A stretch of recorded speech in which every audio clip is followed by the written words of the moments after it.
તો મિત્રો હું અમરદીપભાઈ જઈ રહ્યા છીએ અમદાવાદ મલ્લુમાડી મૂવીના પ્રીમિયરમાં અને અત્યારે મેં જો આ ગેલોપ્સ ઉભા રહી ગયા અહીંયા વીટ એન્ડ કુકીઝ છે અને જે જોરદાર અહીંયા ભાલિયા ઘઉંના લોટ અને ગાયના દૂધમાંથી જે બનાવેલું ઘી છે ને એનો પ્યોર એમ કહેવાય ને કે પ્યોરિટી આ કુકીઝ મતલબ કે આપણે જે બિસ્કિટ કહીએ એક પ્રકારે બરાબર છે જોરદાર અહીંયા મળી રહ્યા છે અને આ ભાઈ અમને બહુ ખૂબ જ સુંદર રીતે અહીંયા ખવડાવ્યું છે અને બહુ આનંદ થયો અને જો તમે પણ ગેલોપ્સે આવો બરાબર છે ફેદરાવાળા તો અહીંયા અવશ્ય આ ભાઈની મુલાકાત કરજો અહીંયા જોરદાર કુકીઝ અને એકદમ પ્યોરિટીવાળા નહીં કે કોઈ ભેળસેળવાળા એટલે અવશ્ય ને અવશ્ય એકવાર ટ્રાય કરજો મને તો બહુ મજા આવી છે બરાબર છે હા ફ્રી સેમ્પલ ટેસ્ટિંગ છે આપણી શોપ પર ગમે ત્યારે આવો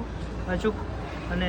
ભાઈ જે ટેસ્ટ કરે એ તમે પણ ટેસ્ટ કરવા આવી શકો છો ફ્રીમાં ટેસ્ટિંગ છે અને વીટ કુકીઝ છે ઘઉંની મેંદા વગરની ઓરિજિનલ પાછું ટેસ્ટિંગમાં ફ્રીમાં આપે છે ખાવા માટે એટલે તમે અવશ્ય એકવાર મુલાકાત તો કરજો ટ્રાય તો કરવી છે એટલે તમે લઈ તો જશો એ પાકી જ વાત છે